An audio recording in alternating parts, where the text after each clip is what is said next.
Hey y'all, welcome back to my channel. Thanks so much for being here. My dog is freaking out. I think she thinks that I was eating something and dropped some of it because I'm a little bit of a slob. And usually she can find scraps after I eat something. Here she is, nosy and all up in my grill. So I checked out six books from the library. I had put some on hold. I'm so excited that the library is back open for browsing. It was open, sorry for that crinkle. It was open for curbside for a while, and now they've reopened it for coming in. So I put 4 books on hold, and then as I was looking around the shelves, and our teen librarian is rearranging the teen section.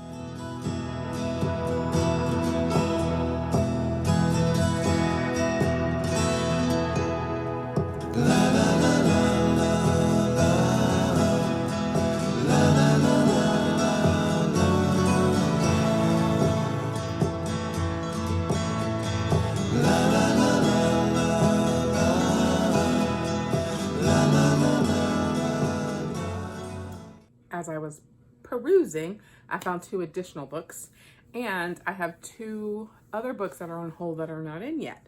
So, there goes the TBR, as always. But some of them aren't too long, so I figured I would look and see what books I got from the library. So, it's a library haul video. Yay!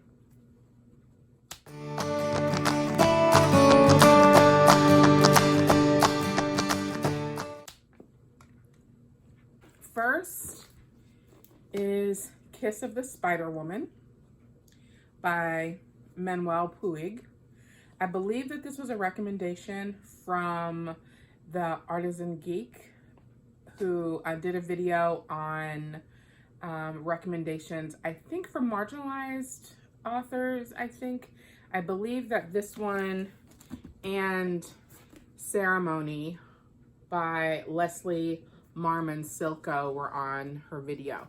So Kiss of the Spider Woman, based on the summary, is about 2 men who are imprisoned, cellmates in an Argentine prison. And one is a window dresser, a homosexual, and sentenced to 8 years for corruption of minors. And the other one is a Marxist student who is being held without trial for inciting disturbances. And as they get to know each other, it looks like the prison officials start to enlist each to betray the other. So I'm definitely interested. And I'm interested in all of them, so I'll try not to say I'm definitely interested. Obviously, I got them from the library. So looking forward to that one. Ceremony is about a young Native American man who returns home after being imprisoned, a prisoner in Japan after World War II. And a lot of his fellows who also live on the reservation where he lives are turning to alcohol and things like that to cope with what they've been through. And it looks like he is trying to find another kind of comfort and resolution. His quest leads him back to the Indian past and its traditions, to beliefs about witchcraft and evil, and to the ancient stories of his people. The search itself becomes a ritual, a curative ceremony that defeats the most virulent of afflictions, despair. So that's this book, and it's clearly an older book, or at least it's well loved. Maybe 1948 is the copyright date, so I'm looking forward to that as well. So those are the 2 that I got. I put on hold from the library specifically because another booktuber that I really like recommended them, which is happening to me more and more. Okay, the next one is Vinegar Girl by Ann Tyler. I checked this book out because it is a book club book for my Read Women book club. So that is a book club that was started at a library maybe 2 years ago. And then we haven't met for the last year because the fearless leader of the book club moved to another state. And so we've just recently reignited that meeting virtually. So the first book that we're going to read is Vinegar Girl. And the next time we meet, I think we're just going to discuss any books that we've been reading. And then this one is going to be for October, if I'm remembering the plan. So if I read it now, I'm going to have to try and keep some of that in my old brain before October. I'm going to do a separate video that's just books I'm reading next month for book clubs. So look for that. Nappily Ever After was the book club book for the Sustainable Living Virtual Lit Circle with Takia Graham, who is a local professor here in Rochester, and she does a monthly Lit Circle discussion. And Nappily Ever After was for August, which she ended up canceling because of a conflict. But it's about a woman who, her name's Venus, a Black woman who seems to have her whole life together, and she's been relaxing her hair, and she has a live-in boyfriend, and everything is going great, great job, all of that. And then she starts to, she wants to make a bold move and change her life. She cuts all her hair off.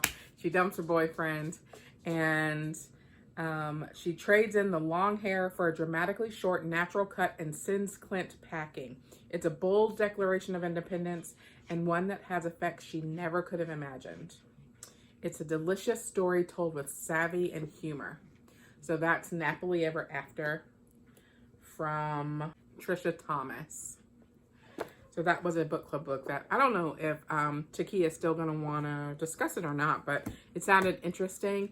She had created a list of books to discuss for the whole year back in January, and some of them were a little heavier on the content.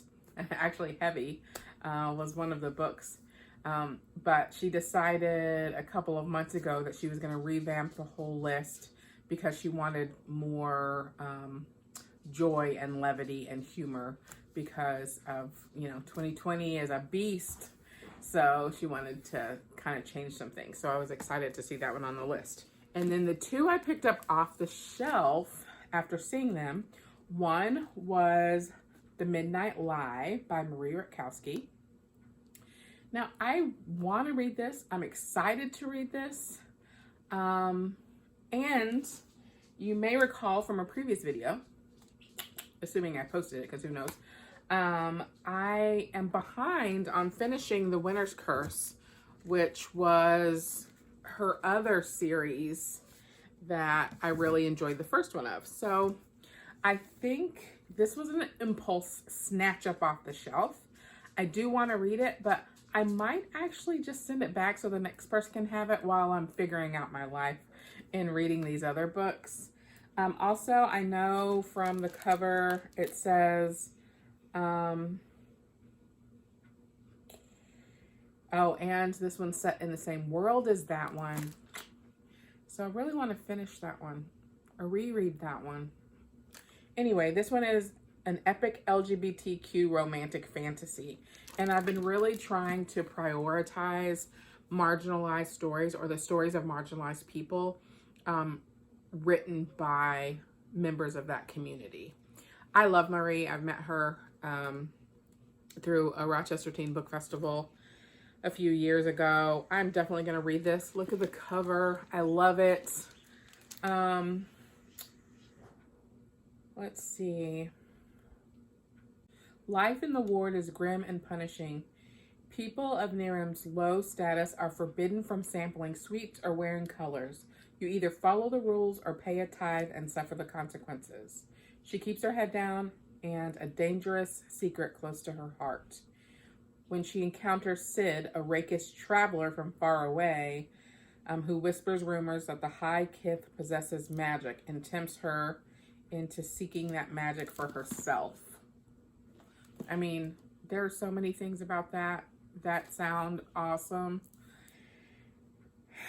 That makes it hard to take it back to the library, not knowing when I'm going to have it in my sweaty paws. So maybe once I look to see what I need to read for book clubs for next month, the cool thing or the nice thing about a library is that you up to 21, it's 21 days that you get the library, you get to keep it for, and then it's up to 3 additional times if nobody's waiting for it. But it seems kind of mean to just hold it knowing that I'm probably not going to get to it for a little while. Oh, and it's new, so I might not even get to keep it for as long. All right.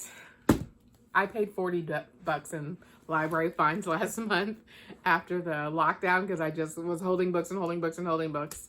And those fees rack up. So maybe I'll take that one back. And then the other one is Melissa de la Cruz's The Queen's Assassin. So the summary of this one inside the book is exactly what you would expect from a book called The Queen's Assassin. That's from the YA section of a library. Caledon Holt is the kingdom's deadliest weapon. No one alive can best him in speed, strength, or brains, which is why he's the Heartstone's Guild most dangerous member. Cal is also the Queen's assassin, bound to her by magic and unable to leave her service until the task she set for him is fulfilled. And then there's another person, Shadow, who has been training all her life to be in the guild. And they're thrown together and end up working as assassin and apprentice. And of course, even though Shadow's life belongs to the court and Cal's belongs to the queen, they cannot deny their attraction to each other. And the war on the horizon, and true love is at risk. That sounds awesome. So, snatch that right up. Bound by fate, broken by love. So, those are the 6 books I got from the library. And if you've read any of these books already, please let me know if you loved them or hated them. And if you have an idea about how I'm supposed to read all of these, plus all of the 8 that I did in my last video, plus all of these on my TBR, I'd love some advice about that too. Thanks for watching. See you next time.